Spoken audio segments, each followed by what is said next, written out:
Pagpalang araw po sa inyo lahat. Dito naman po ang Iwaga ng Pangasinan. Nagbabahagi po ng mga iba't ibang orasyon na mga tangan-tangan po natin mga mutya.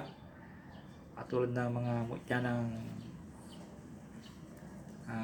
litap-tap o mutya ng tanglad.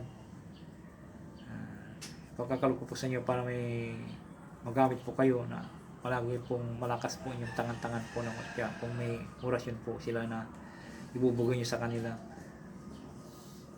Ang orasyon ng nalitap-tap po ay narito po ang mahiwagang orasyon ng nalitap-tap. Kung ano po yung kanyang ginapuang punong kahoy ay inyo pong kunin agad ang sanga ng punong kahoy ng kanyang dinapuan. At gawin nyo pong ilagay sa bahay, gawin nyo pong pasamano o ilagay sa tindahan. Ito yung mabisang pampaswerte sa buhay sa tindahan, di ba pa? Kung ano po yung punong kahoy ng kanilang dinapuan, kunin nyo po. At ito po yung mutya na sinasabi po. Napakaswerte po ang makakuha po ng alitap-tap, ng mutya ng alitap-tap.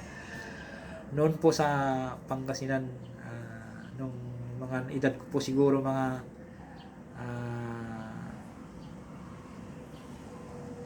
kung po ako grade 4 siguro, nakakita na po ako ng alitap-tap. Hindi ko po alam kung ano po yung gagawin ko po noon.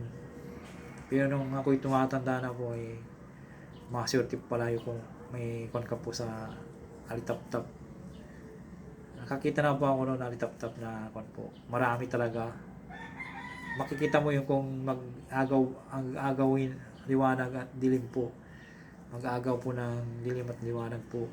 Lalabas po yung ganun. Sa amin kasi nung noon, kapanahonan ko pa noon na po ay marami pong punong kahoy. Pag lumalabas ka po, kasi mga tao sa mga probinsya po dati, pag puko na po, nakakain na po, tapos yung mga alas 6, tutulog na po yung mga tao. Ay yung mga bata noon, nagagala-gala pa. At hindi ko po inasahan po, nakakita po ako ng ganun. Hindi ko pa alam po yung mga mutya pa noon. Siguro, nakuha po akong mutya noon. Binato ko, hindi ko alam po ano po yun. Nakita ko po talaga na kumikinag, makintab. Tapos parang nagliliwanag. Natakot po ako na ibato ko sa palisdaan po. Hindi ko na mahanap. Kasi parang siguro nagpoint po yung mutya. Hindi ko na po naibato ko kasi. Hindi ko pa alam kasi yung unat sa pulpunan kaya hindi ko pa alam. Nung hindi pa ako nag-aaral ng spiritual po, hindi ko pa alam. Ngayon nakon ko po. Pero sa awa ng Diyos po, parang bumalik po siya. Po. Alam po na yung mga bata noon, mabilis po ang pag-iisip. Tapos medyo takotin pa kaya naganon ko po siya. Narito po may mga orasyon po ng alitap-tap. Kung kayo po ay kanyang halimbawa po kung may tinapuan niya po ikahoy, kunin niyo po agad at ilagay niyo po gawin niyo po sa kagamitan sa bahay, kung pasimano o kunin niyo po at ilagay po sa tindahan. Napakaswerte po yan, pamparami ng customer at hindi po kayo tatablan po ng mga kulang barang malipad na napakaswerte niyo po kung makakuha po kayo ng alitap-tap po. Masalo kung bato ng alitap-tap, yung naging bato po na alitap-tap.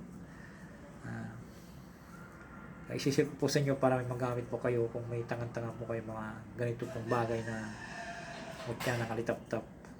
Mayroon po rin pong alitap-tap na dumapo sa bato at dumikit doon, naging bato. Napakaswerte niyo po kung mayroon ka rin ganun.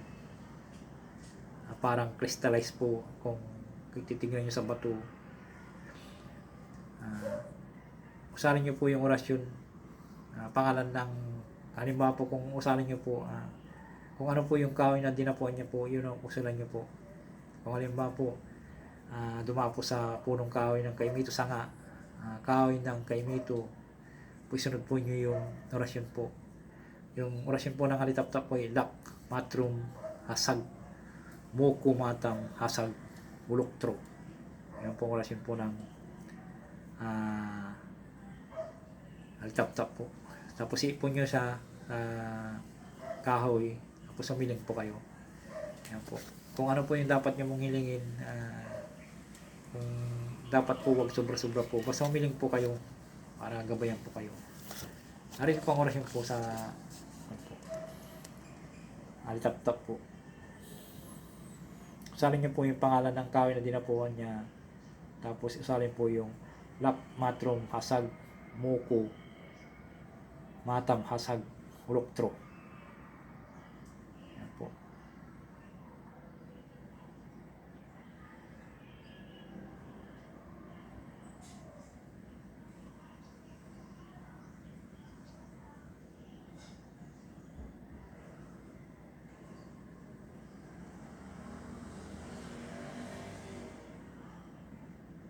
Maraming salamat sa lahat.